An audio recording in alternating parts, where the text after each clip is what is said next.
Sige. So once again, guys, good morning. So let's have the continuation of our reporting.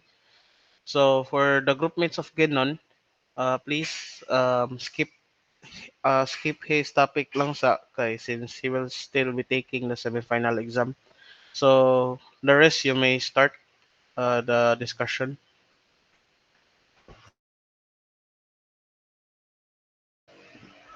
By the way, I apologize no nga na late gid ko. So kana lang sa. Okay, you may start.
Hello, good morning. So, maklaro ra ako.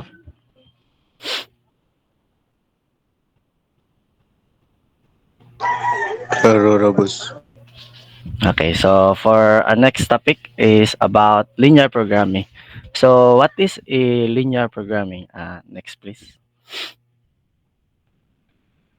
So, linear programming is a method of optimizing operations with some constraints, and its main objective is to maximize and minimize the numerical value.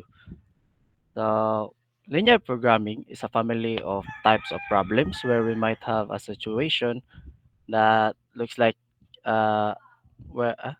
looks like this, where the goal is to minimize a cost function, and you can invert the numbers and say try to maximize it, but oftentimes we'll frame it as trying to minimize the cost function that has some number of variables x1, x2, and x3 all the way up to x9.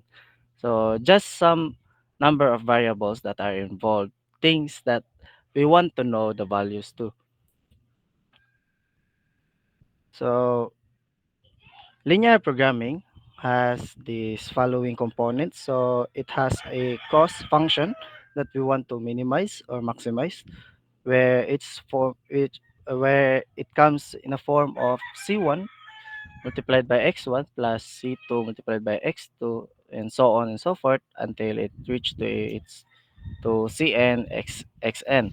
So in here, each x is a variable and it is associated with some cost c. And next component is a constraint that represents as a sum of variables that is either less than or equal to a value. So, example, in this form, a1 x1 plus a2 x2 all the way to an xn is less than or equal to b, or it could be in a equal form where a1 x1 plus a2 x2 all the way to an xn is equal to b. And, and lastly, uh, linear programming has an individual bounds on variable. So, for example, a uh, the variable can be negative, and sometimes it comes with in this kind of form where the variable x is less than or equal to u, but it is greater than or equal to the value of I. And linear programming has a lot of algorithms to where we could use, but oftentimes the most common way or the most common algorithm that we could use in linear programming is the simplex and interior point. So these two are widely used methods for solving optimization problems.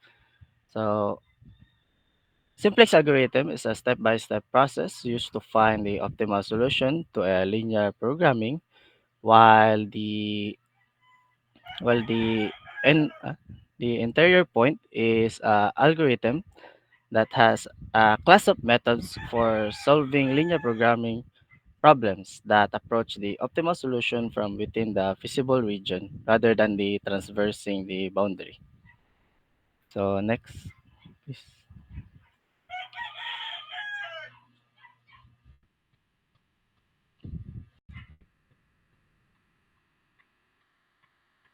So let's go ahead and take a look at an example. So here's an example of a problem that might come up in the world of linear programming. So in this one, in the context of a factory, we have two machines, which is X1 and X2. So X1 costs $50 an hour to run, while X2 costs $80 an hour to run. And our goal is to minimize the total cost. So that's what we would like to do in here. But we need to do some, uh, but we need to do so subject to certain constraints. So there might be a labor constraint in here, which is X1 requires 5 units of labor per hour, while X2 requires 2 units of labor per hour. So a total of 20 units of labor to spend. And also, we might also have another constraint in here, which tells us that X1 produces 10 units of output per hour, while X2 produces 12 output per hour. So the company needs 90 units of output.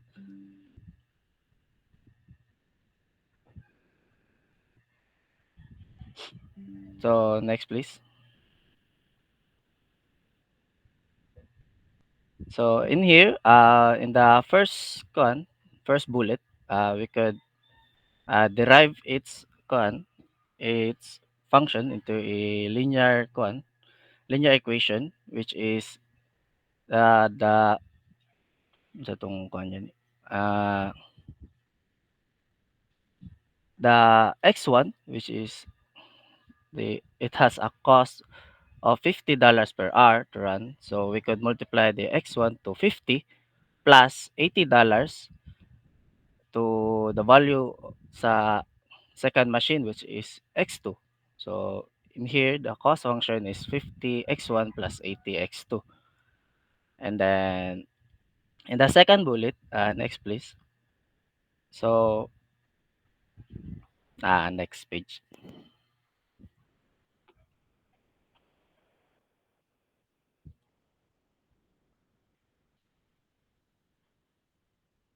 So in here, constraint man to siya since kuan man kanang it's in a less than form since the the values stated that x1 needs to have a 5 unit of labor, while x2 requires 2 units per labor per hour.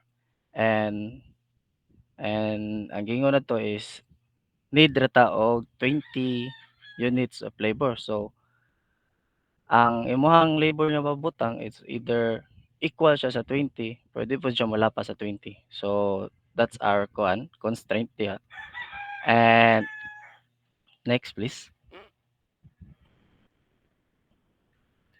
So sa third bullet, no, if you recall sa formulation ganiha, I said that generally speaking in linear programming we deal with equal constraints or less than constraint.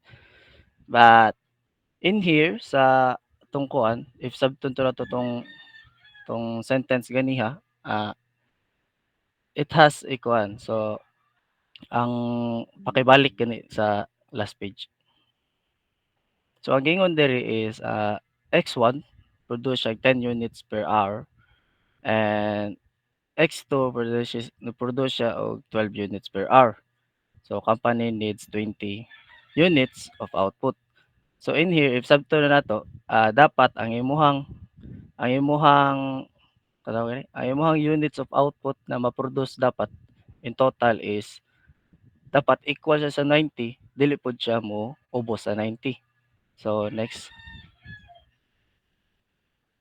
So if kuhanon to nato, ang solution niya ma-produce niya is 10x1 plus 12x2 is greater than or equal to 90, which is if ato i-recall tong ganiha nga akong gingon na ang constraint is only two kind of formula, which is the equals constraint o less than or equal to constraint. So in here to change the form into a less than form. So we can just multiply equation by -1 and that will flip it around to a less than or equal to -90. So next please. So in here, so instead of greater than or equal to 90, may tabo nga may ngani na siya. So negative 10x1 plus negative 12x2 is less than or equal to negative 90. So nanatay kuan sa mga ato ang tagay ato ang mga constraint. Next please. So in here, we could use a kuan kanang Python, and in here we use SciPy, no? So kuan atong directory, and ang SciPy is just a library for a lot of science related functions within Python. So in here, if atong kuanon, that linprog here is going to try and solve this linear program, and it could provide its expression. So in this function, we call all the data about the linear program. So it needs to be in particular format, which might be a little confusing at first, but this first argument to SciPy optimize linprog is the total cost function, which is in this case just an array or a list that has 50 and 80, because ang original cost function was 50 times x1 plus 80 times x2.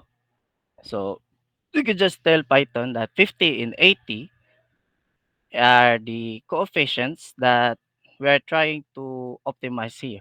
And then we could provide all the constraint. So the constraint here is the constraint 1 is 5x1 plus 2x2, which is less than or greater than to 20, and the second constraint is negative 10x1 plus negative 12x2, which is that is less than or equal to negative 90. And so SciPy expects that this constraint to be in a particular form. So in at first, it, it will expect us to provide all the coefficient for the upper bound equation. So the UB in here is just for upper bound. where the coefficients of the first equation are 5 and 2 because we have 5x1 and 2x2, and the coefficients for the second equation are negative 10 and negative 12 because we have negative 10x1 plus negative 12x2. So, and then here we provide it as a separate argument just to keep things separate, what the actual bound is and the upper bound for each of these constraint. So, for the first constraint, the upper bound is 20, which is makita niyo sa kanang b equals 1. BUB equals mo na yung upper bound 20, and the other the bound for the sa kaduha nga constraint is 90. So a bit of a cryptic way of presenting it. So it's not quite as simple as just writing it the mathematical equation. So in here, what we really expecting is all the coefficient and all the numbers that are in these equations by first providing the coefficients for the cost function, then providing all the coefficient for the inequality constraint, and then providing all the upper bounds for those inequality constraint. So once na kuan, so in here sa kuan sa ato ang if else statement, which is the atong ipanganlan niya result that process. So sa atong result, pwede atong ikuan na if ang x1 ay if success siya, no, kay i-print niya ang value sa x1 and then i-print po niya ang value sa x2. While if kuan, if failed siya kay mo-produce siya no solution. So next please.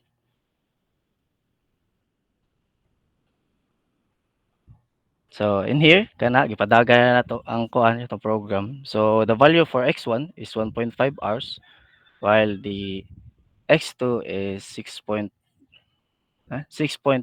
hours. Uh, next please.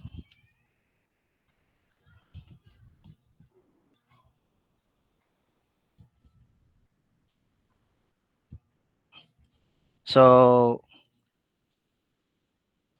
so the next topic is about constraint satisfaction. So it turns out that these types of problems where we have constraints show up in other ways too. And there is an entire class of problems that's more generally just known as constraint satisfaction problems. And we're going to know and take a look how we formulate a constraint function problem and how we might go about solving a constraint function problem. Next page, please.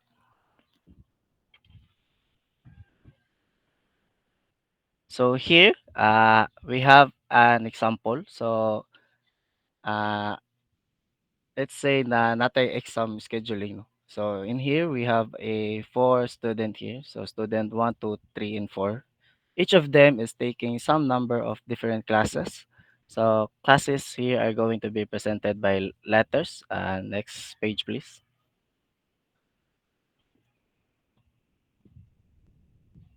Dara lang mga classes. So student 1 is enrolled in courses A, B, and C. And student 2 is enrolled in courses B, D, and E, and so on and so forth. And now let's say the university, for example, is trying to schedule exam for all these courses, but there are only three exam slots, and that would be next page, please. So that would be Monday, Tuesday, and Wednesday. And we have to schedule an exam for each of these courses. But the constraint now, so the constraint we have to deal with the scheduling is that we don't want anyone to have to take two exams on the same day. So we would like to try and minimize that or eliminate it if possible. So how do we begin to represent this idea? So next page, please. So In particular, just if we take a look in here, pwede na to i-kuan ang katong mga courses nila as nodes. So what we'll do is we'll create an edge between two nodes in this graph if there is a constraint between those two nodes. So what does this mean? Well, we can start with student 1. So student 1 who's enrolled in courses A, B, and C, and what that means is that A A and B can have an exam at the same day, and A and C can't have an exam at the same time. So B and C also can have the same time. So in here we can present in the graph by drawing edges, one edge between A and B, one between B and C, and then one between C and A. Next page, please. So, dara. So, in here, it encodes the idea that between those nodes, there is a constraint. And in particular, the constraint happens to be that these two can't be equal for each other. So there are other types of constraint that are possible depending on the type of problem you're trying to solve. And then we can do the same thing for each of the other student, and that for student 2 who's enrolled in B, D, and E. Next page please. So drawingan ra gyapon nato kuan, and sige daw next page pa. Ah, sige pa. So ari na ta sa student 4 laws. So finally, student 4 is enrolled in courses E, F, and G. So we can present that by drawing edges between E, F, and G. Although E and F already had an edge between them. So since ang student 3 kay ni take man pod siya sa courses na E and F. So we don't need one. We don't need another one because this constraint is just encoding the idea that course E and course F cannot have an exam on the same day. So this then is what we might call the constraint graph. Next page please. So muna ang constraint graph. So there's some graphical representation of all of the variables as we speak. And the constraint between those possible variables in this particular case is that each of the constraint represents an inequality or constraint. That an edge between B and D means whatever value the variable B takes on cannot be or cannot have the same value as the variable D takes on as well. So actually, unsa jud ning constraint satisfaction problem. So a constraint satisfaction problem is just some set of variables. Next page day. So constraint satisfaction problem is just some set of variables which are x1 all the way through xn. So some set of domains for each of those variables. So each variable needs to take on some values. Maybe every variable has the same domain, but maybe each variable has a slightly different domain. And then there's a set of constraint. So we'll just call a set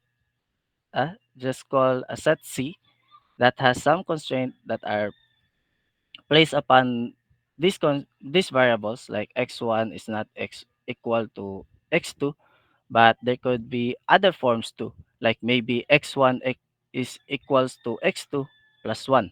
So if these variables are taking on numerical values in their domain, for example, the types of constraint are going to vary on the types of problems. And constraint satisfaction shows up all over the place as well in any situation where we have variables that are subject to particular constraint. So next page please. So one of the popular game is Sudoku.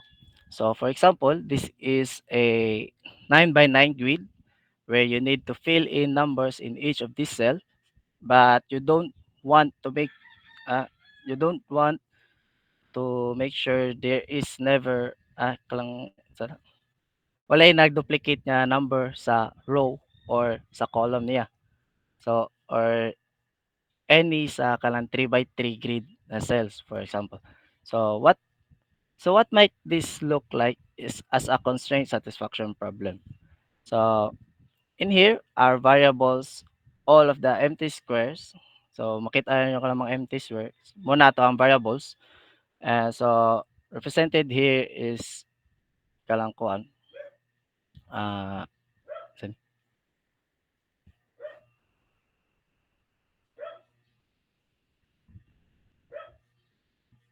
Oo. So, kani mo na atong mga variables which is kanang 0, 2, 1, 1, 1, 2, so on and so forth. So, kana lang mga blanco diya mo na ato ang variable. And the domain kay katong mga number na atong i-input sa kanang mga cell niya which is 1, 2, 3, 4, 5, 6, so on and so forth. And then ang constraint niya is kuan kanang dapat sa cell or sa kanang kuan niya, like iyahang column, siyang row, or sa kanang 3 by 3 nga kuan, grid diha, kay dapat walay magka-equal. Like for example, sa kaning sa upper left na 3 by 3, 'di ba? 5, 3, 6, 9, 8. So dapat sa kanang upat nga nabilin nga cell kay walay kuan diha, walay kanang magka-equal lagi. Like imubot niyan diha og example, tupad sa 3 kay kuan 7 baron.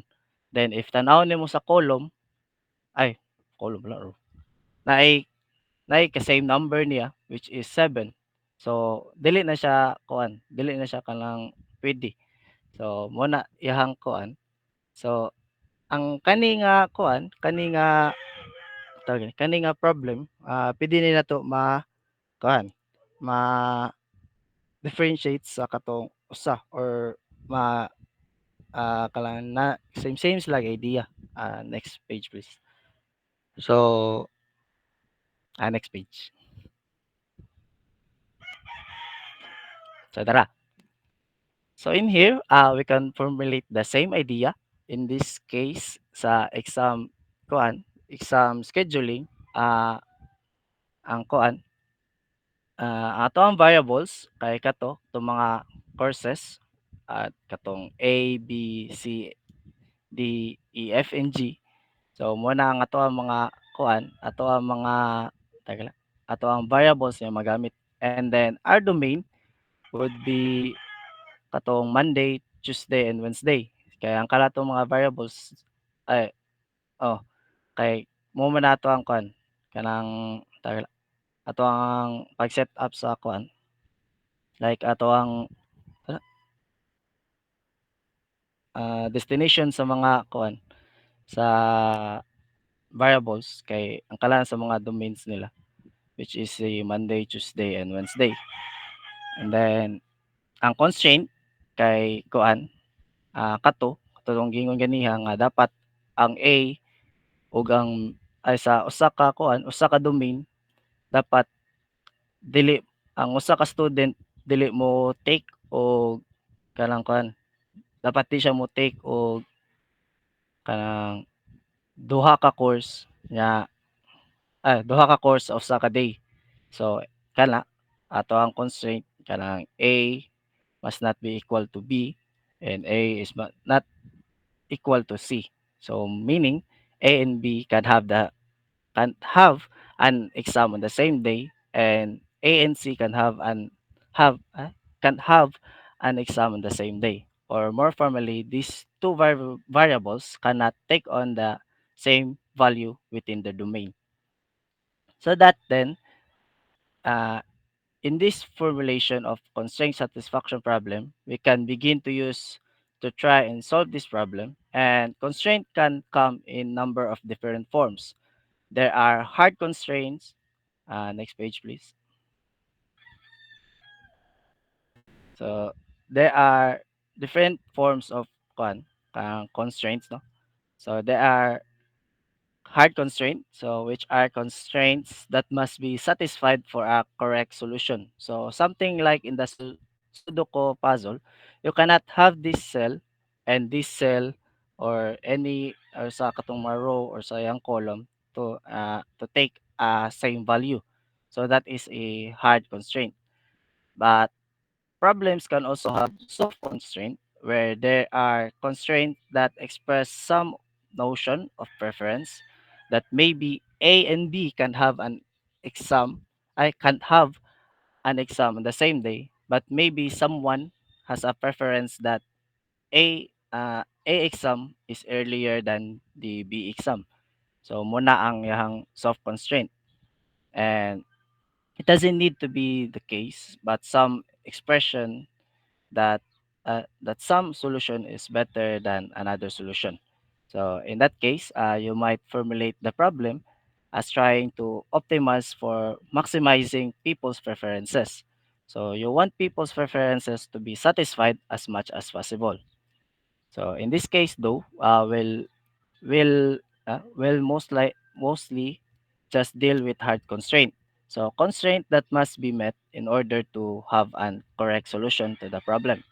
So we want to figure out some assignment to these variables to their particular values that is ultimately going to give us a solution to the problem by allowing us to assign some date to each of the classes such that we don't have any conflicts between classes.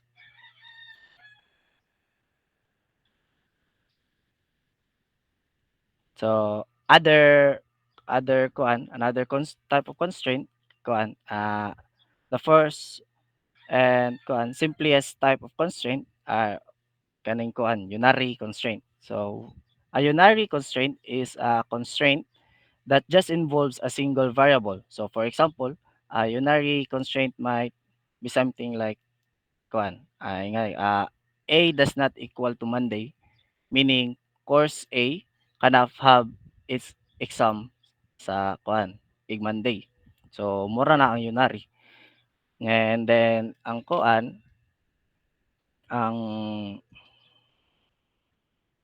sa binary constraint, this constraint involves two variables.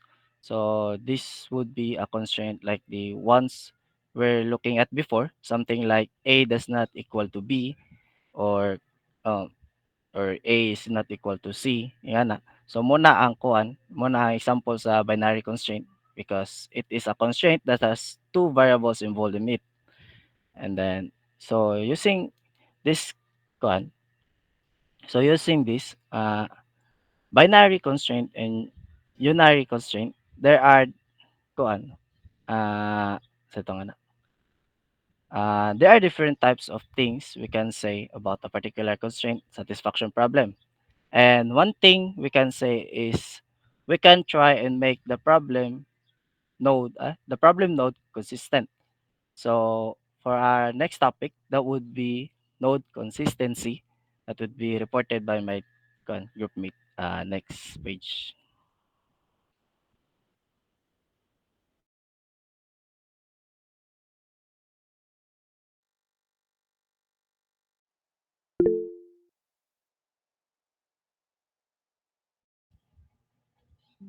Oo, si Kevin man day ni diri day nga topic. So lahos ta kang tubyas day.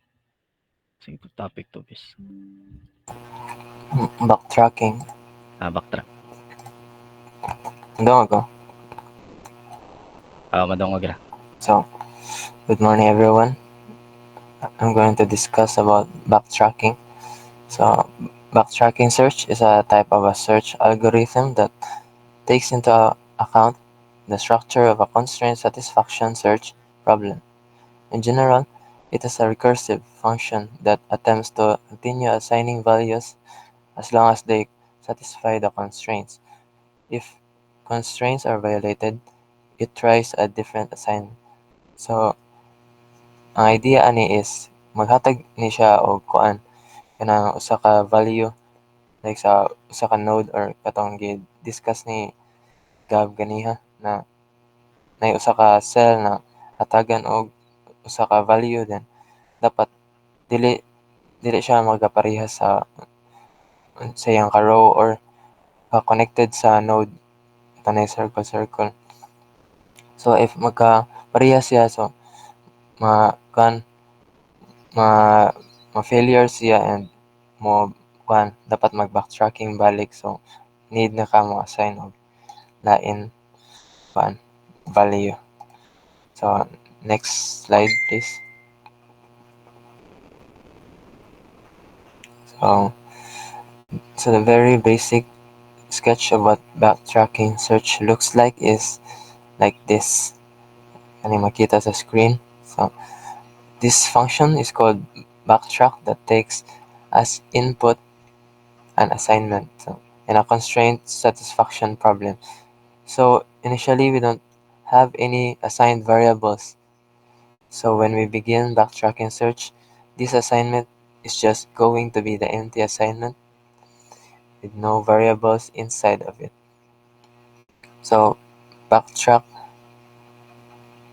backtrack takes as input the assignment and the problem. If the assignment is complete, kani sa second line, meaning all of the variables have been assigned, we just return that assignment. That of course won't be true initially because we start with an empty assignment, but over time we might add things to that assignment. So if ever complete to dyan assignment, i-return na dyan na to. So what we'll need to do is select an unassigned variable for this particular problem. So we need to take the problem, look at the variables that have already been assigned, and pick a variable na wala pa na assignan. And then I need to consider all of the values in that variable's domain. So kaning fourth line, tawagan na to domain values function. It takes a variable and just gives me back an ordered list of all the value in its domain. So I've taken a random unselected variable. I'm going to loop over all of the possible values. The idea is let me just try all of those values as possible values for the variable. Fifth line, if the value is consistent with the assignment so far, it doesn't violate any of the constraints, like magkapareha, and then let's add variable equals value to the assignment. Then, because it's so far consistent, let's now recursively call backtrack to try and make the rest of the assignments also consistent. Then, so we call backtrack on this new assignment that I've added. Kaning kanina add sa 7th line di ay kaning var equals value, variable equals value 2. Natawagon balik si backtrack para may baan unsay result. So kaning sa 8th line kung ang result kay kuan dili failure, i-return siya sa result. So if ang result kay failure, it means ang value kay kuan na sayo sa kana na variable. So need ka magkuan na mag-ilis og value na pod. So kung mag-assign og variable ato na ay so kaning last line, if we never able to return sa assignment, we just go ahead and return failure because that means that none of the values work for this particular variable. So this now is the idea for backtracking search, to take each of the variables, try values each nila, then recursively try backtracking search, see if we can make progress. And if we ever run into a dead end, we run into a situation where there is no possible value, we can choose that satisfy the constraints, which we return failure, and that propagates up. And eventually, we make a different choice by going back and try something else instead. Next slide.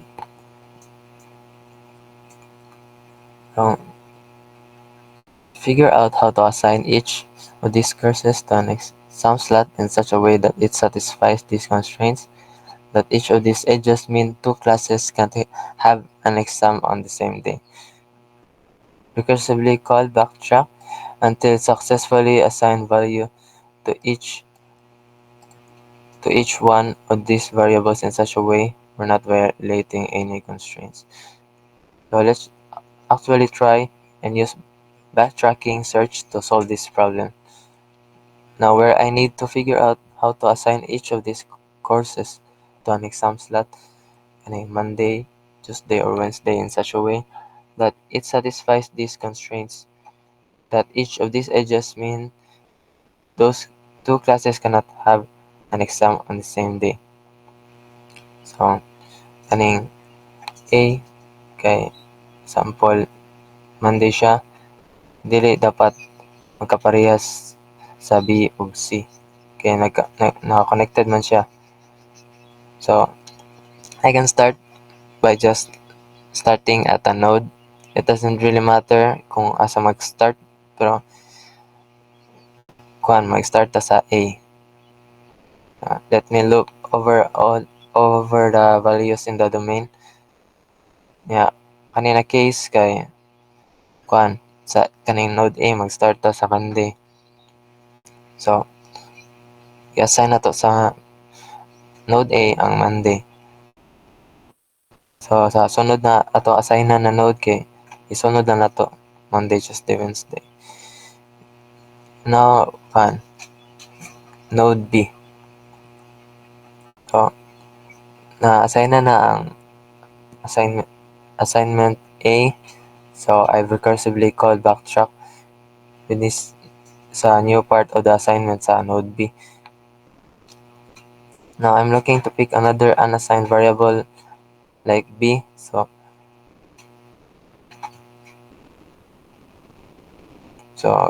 if you try na to na, mag-assign sa node B o kanang, tawag na, Monday.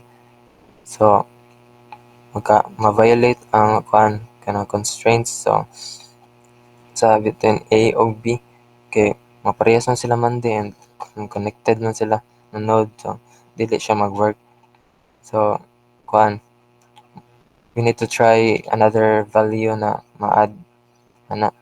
So, in order man itong pag-assign ng value, so, ang sunod kay Tuesday para sa domain sa B. Yeah, so far kay consistent pa ang assignment. Sunod kay call balik sa backtrack. Then pick na pud og lain unassigned variable kaning D. So ato imagine if unsay dapat i-add sa D. So na connected man ang B ug D, so dapat dili sila magkaparehas niya. Dapat may lain na value na wala na assign. So Wednesday ato ibutang kay if Monday na maka-violate siya og constraints na sa E, I mean sa okay Wednesday jud if sa D para consistent, then B and E kay connected man, so dapat lahi pud ang ma-assign na value. So call og backtrack dayon mangita na paglain na wala pa na-assign nag value na node like C. So ang A kay connected sa C, so dapat dili ang C dili pwede Monday, then ang B kay connected po sa C. So, ang C dili pwede mahimog kuan Tuesday pod. So, wala may lain kuan value na wa pa na-assign sa Wednesday. Then ang E kay connected sa B ug C na Tuesday o Wednesday. So, dili siya pwede Tuesday, Wednesday. Then, wala na lain value na ma-assign sa Monday. Then, F. So, kuha na po backtrack para before mo kuan ngitag unassigned variable like F. Then, ang F kay connected sa Wednesday o ay sa node ay kani node F kay mo connected ay sa node C o node E. Then, Monday o Wednesday man ang na-assign ng variable daan. So, kani node F wala na lain ma-assign kundi Tuesday. Then, lastly kaning G kay kuan kita na to na connected pod siya sa node E o node F na ang na-assign kay Monday sa node E, sa F kay Tuesday. So, Wednesday ang atong dapat i-assign para walay kuan ma-violate na constraints.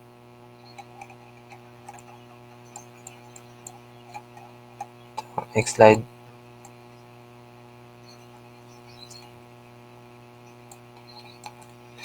Inference. Although backtracking search is more efficient than simple search, it still takes a lot of computational power. Enforcing arc consistency, on the other hand, is less resource intensive. By interleaving backtracking search with inference, enforcing arc consistency, we can get a more efficient algorithm. This algorithm is called the maintaining arc consistency algorithm. This algorithm will enforce arc consistency after every new assignment of the backtracking search.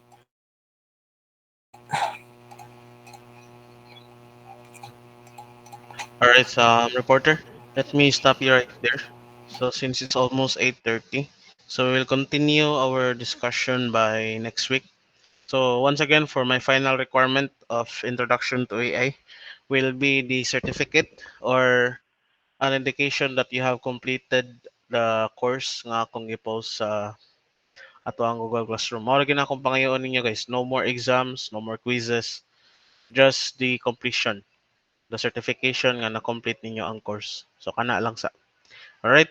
So for our attendance, so mga gihapon, please show your please turn on your cameras. If wala may camera kay kuan lang pero mas better turn on cameras for a screenshot for our attendance for this morning. So by the way, see you guys next week for our ay sige. One, two, three, smile. Okay, one more, one more. Wait. Isa kaysa. So, okay, one more. One, two, three, smile. Let's go. Katamis o mga pahiyom ani mga bata. Alright, so kana lang sa guys. Then see you around amping mo kanunay. Nya kana lang it. Bye-bye. And Kevin, katong mga wala naka-take sa semifinal exam. So ako ra gi-instruct kan si Omictin dere. So katong wala pa ka-take, so answerin na lang to ninyo, submit it next week. Pero nanay minus sa kay para fair sa uban mga nag-take ato nya face to face sila. So kana lang. Okay. Thank you. Bye-bye. Amping mo. Mama chup chup. Thank you, sir. Bye, sir. Bye, sir. Thank you,